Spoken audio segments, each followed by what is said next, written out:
শিব দুহিতে তপময়ী মাতো বসুধা কণ্ঠহার স্বর্গ সোপান চরণে তোমার নিবেদন বারবার যেন করে গো বসতে মা তোমার তীরে পান করে তব নির্মল নিরে তরঙ্গ তব করে দর্শন তব নাম মনে করে শরণ তোমারে আঁকেতে আঁকেতে আঁকেতে বিসর্জে তনুভার ইমম কামনা করো মা পূরণ নর্মদে জগসার শিব দুহিতে তপময়ী মাতো বসুধা কণ্ঠহার। এখন আমি পিতৃদেবের পরবর্তী উপদেশগুলি বর্ণন করছি। একটা দিয়াশালাই কাঠি যদি সারা বছর ধরে অহরহ উল্টো দিকে ঘর্ষণ করা হয় তাতে যেমন আলো জ্বলে না, তেমনি ঠিকভাবে প্রক্রিয়া মতো ধ্যান না করলে কিছুতেই ফল পাবে না। প্রক্রিয়া মতো এবং অনুরাগ সহকারে ধ্যান করে যাও, আনন্দের সন্ধান অবশ্যই মিলবে। আর দ্বাদশতম হলো, ভগবানের নিকট কখনো কোনো মানত বা মানসিক করবে না। আমরা ব্রাহ্মণ বেনিয়া নই এবং ভগবানও কারো বাজার সরকার নয় যে প্রাতঃকালে শয্যা ত্যাগের পর হতে রাত্রিতে পুনরায় শয্যা গ্রহণ পর্যন্ত কেবলই এটা দাও ওটা আনো বলে ফর্দের পর ফর্দ পেশ করব আর তিনি তটস্থ হয়ে তদ্দণ্ডে তা করে দেবেন। ত্রয়োদশতম হল অসন্তুষ্টতা, অর্থাৎ সর্বাবস্থায় চিত্তের সন্তোষ বজায় রেখে চলবে। সন্তোষং পরমং ধনম। আর চতুর্দশতম হল জীবনের আদর্শ কি তা জানতে হলে নিজের গোত্রকে ভালো করে জানতে হবে। প্রত্যেকের গোত্রের মধ্যেই তার নির্দেশ আছে। আমাদের বাৎস গোত্রের প্রবর অর্থাৎ প্রকৃষ্ট রূপে বরণীয় ঋষি যথাক্রমে ঔড্ব, চবন, ভার্গব, জামদগ্ন এবং আপ্লুবান। ঋষি ঔড্ব ছিলেন সসাগরা পৃথিবীর অধীশ্বর, সাগরের গুরু। তিনি পৃথিবীতে অগ্নিতত্ত্বের প্রথম উদ্ভাবক। তিনি বলেছিলেন, জীবন তো কেবল জৈবকর্ম নহে, ইহা বিশ্বদেবের পূজা। সমগ্র মানব জীবনকে বৈশ্বানরের অগ্নিচয়ন যোগ্য বলে মনে করবে। তার জীবন এই শিক্ষা দিচ্ছে যে তত্ত্বজ্ঞানের সঙ্গে বিজ্ঞান চেতনাও প্রয়োজন। চবনমুনি অতিরিক্ত ভোগের ফলে অকালে জরাগ্রস্ত হন, পরে সংযম ও সাধনা দ্বারা জরাব্যাধি জয় করেন। মাত্রাতিরিক্ত ভোগের কুফল এবং তা জয়ের কৌশল ওই মুনির জীবন হতে শিক্ষণীয়। ভার্গব অর্থাৎ শুক্রাচার্য ছিলেন মৃত সঞ্জীবনী বিদ্যার কুশলী আচার্য। মৃত্যুর ওপর জীবনের জয়গানের উদ্গাথা। জামদগ্ন, তিনি ছিলেন তেজ বীর্য তপস্যার জ্বলন্ত বিগ্রহ। আর আপ্লুবান ছিলেন দেশপ্রেমিকের ঋষি। তিনি মাতৃভূমিকে জড় মাটি, কাঠ, পাথরের ভূখণ্ড বলে ভাবতেন না। তার ভাবদৃষ্টিতে মাতৃভূমি ছিল মৃন্ময়ী মা। আমাদের গোত্রপুরুষ ওই সমস্ত ঋষির জীবন দর্শন মনন করলেই পথের সন্ধান পাবে। আর পঞ্চদশতম উপদেশ হলো, যা কিছু দুর্গম, দুস্তর, দুর্লভ এবং দুঃসাধ্য তৎসর্বং তপসা সাধ্যং তপহি দুরতিক্রমম। তপস্যা দ্বারাই সব কিছু লাভ করা যায়। পরশুরাম রামচন্দ্রকে বলেছিলেন, তুমি স্বর নিক্ষেপ করে আমার স্বর্গপথ রুদ্ধ করতে পারো, তুমি কেবল আমার তপস্যার ফল নষ্ট করো না। কারণ তপস্যার পথ খোলা থাকলে আমি তপস্যার দ্বারা সব কিছুই পুনরায় জয় করে নেব। সার কথা হলো তপস্যা। তপস্যাই ব্রাহ্মণের একমাত্র ধন। মনে রাখবে, ব্রহ্মবিদ্যা অনায়াসলভ্য নহে, তার জন্য চাই অবিশ্রান্ত যত্ন, চাই অবিরাম তপস্যা। আমি নীরব হতেই জ্যোতিষ্বরানন্দ বললেন, তোমার বাবার মতো মহাপুরুষের সঙ্গে আমার যৌবনকালে দেখা হলে কত ভালোই না হতো। মা নর্মদা সেই বিদেহী আত্মার আত্যন্তিক মঙ্গল বিধান করুন। লেকিন রাত অনেক হয়ে গেছে, প্রায় 12টা বাজতে যায়। আভি লেট যাইয়ে। জয় মা রে বা, হর নর্মদে, হর নর্মদে। কিছুক্ষণ পরে আমিও ঘুমিয়ে পড়লাম। যখন ঘুম ভাঙল তখন দেখি সকাল হয়ে গেছে। কাক কোকিলের প্রভাতী ডাক শুনতে পাচ্ছি। মন্দিরের দরজা খুলে প্রভাত সূর্যের উদয় রশ্মিকে প্রাণ ভরে প্রণাম ও অভ্যর্থনা জানালাম। পুরোহিতজি এলেন পূজা করতে। এসেই বললেন, আজ আপনাদের আমার কাছে ভিক্ষা গ্রহণ করতে হবে। তাছাড়া এতটা পথ অতিক্রম করে এসে আপনারা ক্লান্ত, এখানে একদিন বিশ্রাম করুন। হুড়োহুড়ি করে পরিক্রমা করলে পরিক্রমার মূল উদ্দেশ্যই ব্যাহত হয়। এই জন্য মার্কণ্ড মুনির স্পষ্ট নির্দেশ, এক এক যোজন গিয়ে কয়েকদিনের জন্য বিশ্রাম করতে হবে। সম্ভব হলে নর্মদার প্রতি ঘাটে, প্রতি তীর্থে এক রাত্রি করে বাস করা উচিত। তাহলে তত্ত্ব তীর্থের শুদ্ধ বাতাবরণ সাধককে সাধন পথে সাহায্য করে। পূর্বে পূর্বে যেসব দেবতা বা ঋষি সেই ঘাটে তপস্যা করে গেছেন, তাঁদের চিৎশক্তির কম্পন এবং পবিত্র ভাবভঙ্গি পরিক্রমাবাসীকে ধ্যানের পথে টেনে নিয়ে যাবার সুযোগ পায়। কম্পন হতেই এই জগতের সৃষ্টি। কম্পনের স্পন্দন পথেই সাধকের জীবদেহ নেমে এসেছে এই মর্তভূমিতে। সেই স্পন্দনের ধারা ধরেই তাকে উঠে যেতে হবে সেই দিব্যভূমিতে। আরও একটা কথা মনে রাখতে হবে, এই ঠাকুরের বহু দেবোত্তর সম্পত্তি আছে। পরিক্রমাবাসীদের সেবার জন্য আমরা জমির উপসত্ত্ব ভোগ করি। ভাববেন না যে আপনারা কোনো গৃহীর সেবা গ্রহণ করছেন। এই ভোগ কপালেশ্বরজির সম্পত্তি থেকেই আসবে, জানবেন। আমাদের আপত্তি তার আন্তরিকতার তাপে ভেসে গেল। আমরা সবাই প্রাতকৃত্য সেরে নর্মদায় স্নান করে কপালেশ্বরজির অর্চনা করলাম। বহু প্রাচীন পাথরের মন্দির, মন্দিরের গায়েই পরপর 3টি বিল্ববৃক্ষ।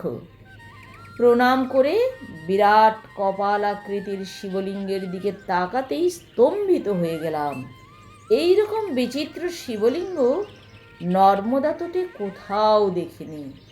প্রায় 3 ফুট উঁচু শিবলিঙ্গ পূজা করে তিনি সাথীদেরকে নিয়ে চলে গেলেন। বেলা বোধহয় 1টা নাগাদ পুরোহিত মশাই একজন লোককে সঙ্গে নিয়ে আমাদের জন্য চাপাটি, ডাল, ফল, দুধ নিয়ে এলেন। খুবই যত্নের সঙ্গে পুরোহিতজি আমাদের ভিক্ষা দান করলেন। ভিক্ষা গ্রহণের পর আমরা নাট মন্দিরের বিশাল মণ্ডপে বিশ্রাম করতে লাগলাম। রঞ্জনের ঘড়িতে তখন বেলা 2টা বেজেছে। ঘণ্টাখানেক পরেই দেখলাম পুরোহিতজি মন্দিরের দিকে যাচ্ছেন। তাই দেখে আমাদেরও আর শুয়ে থাকতে ভালো লাগলো না।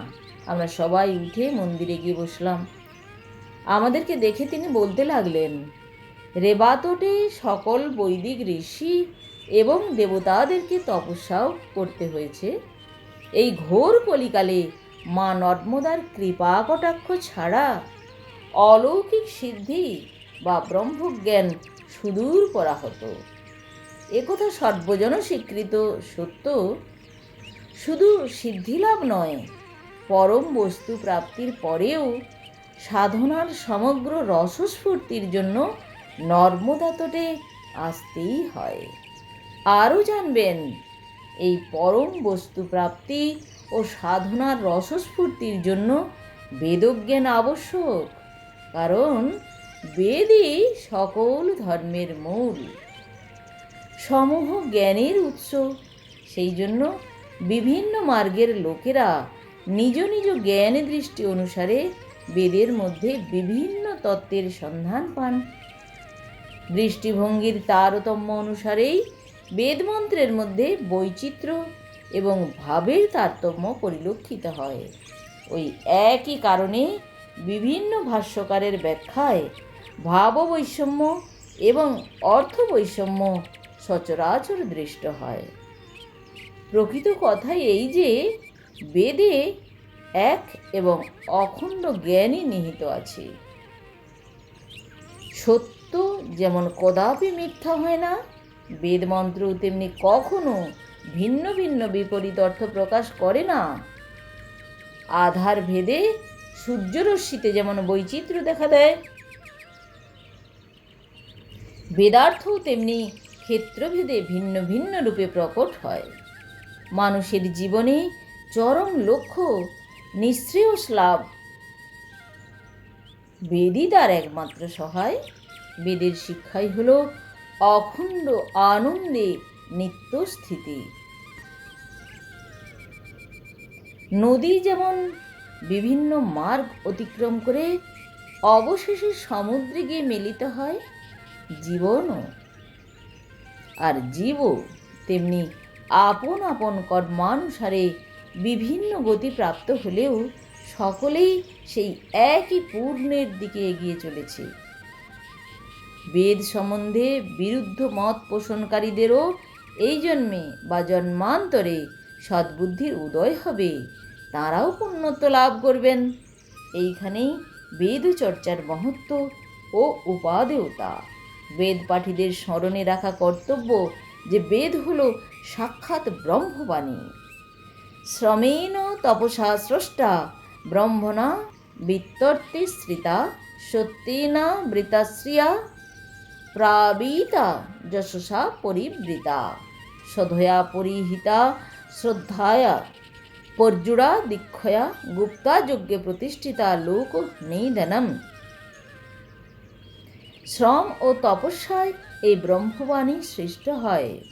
ভক্তি ও জ্ঞানেই তাকে প্রাপ্ত হওয়া যায়। সেই সুগভীর সত্য রীতে আশ্রিত, সত্যই তার আবরণ, সত্য তার বিজয়শ্রী, কল্যাণে তা পরাবৃত এবং যশে তা পরিবৃত। বেদে মানুষকে শুনিয়েছেন যে সে ক্ষুদ্র নয়, তার মধ্যেই রয়েছে পরিপূর্ণ তার সধা। শ্রদ্ধা, শুচিতা, তপস্যা এ ব্রত পালনের দ্বারাই তা বিকাশ প্রাপ্ত হয়। বেদের দীক্ষাবীর্যই জীবনকে অমৃত তত্ত্বে প্রতিষ্ঠিত করে। অন্তরস্থ যজ্ঞ শিক্ষা দ্বারা তার এই অমৃত সত্তার বোধন ঘটে।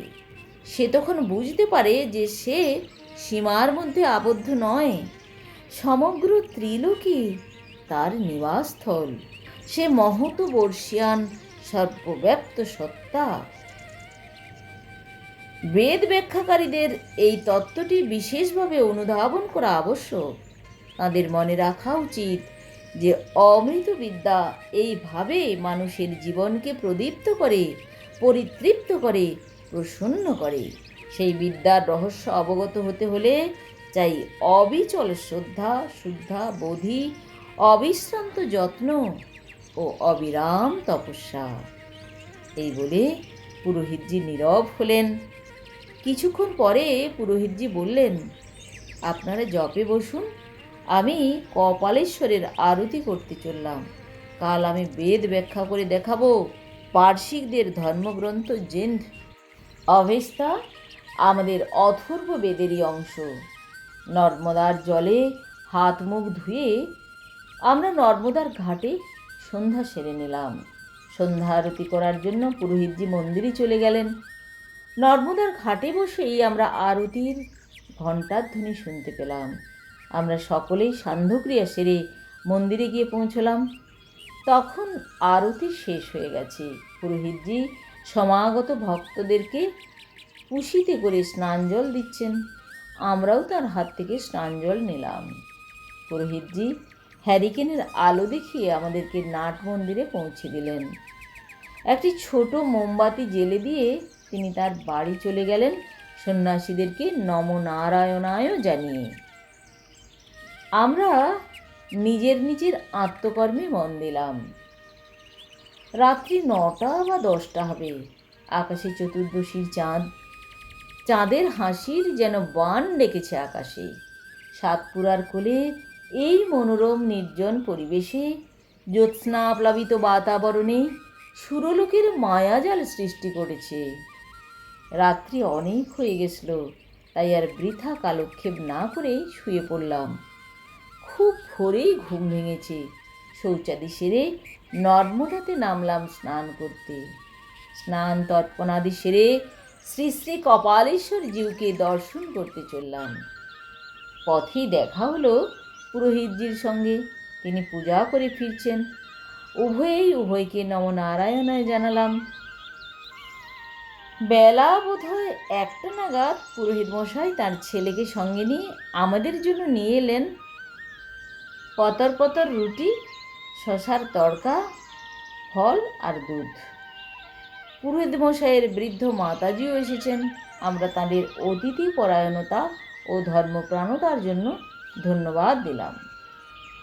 পুরোহিত মশাই খুবই সংকোচের সঙ্গে বললেন, এ ফকিরের আয়োজন অল্পই, মহাদেব যা জুটিয়ে দেন। আমরাও তো ফকির, মা নর্মদা যে এই জুটিয়ে দিলেন এই যথেষ্ট। পরিক্রমায় বেরিয়ে আমরা কি রাজভোগের কল্পনা এঁকে রেখেছি নাকি? আপনি বিশ্বাস করুন, আমাদের কাছে এটি রাজভোগেরও বাড়া। আমি বললাম, বাবা বলতেন, ভোজনং গতজিৎ নানি সাদরং অজরামর। রাজভোগ বা শুকনো রুটি সবই তো জীর্ণ হয়ে বেরিয়ে যায়, কিন্তু আন্তরিক আদর ও আপ্যায়নের বিনাশ নেই। আমাদের আহার সমাপ্ত হলো। খুব তৃপ্তি সহকারে খেলাম। পুরোহিতজি ফিরে গেলেন।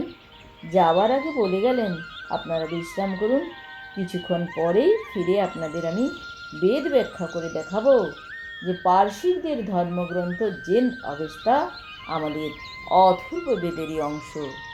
আজ এ পর্যন্তই। পরের অংশ শোনাবো পরবর্তী এপিসোডে।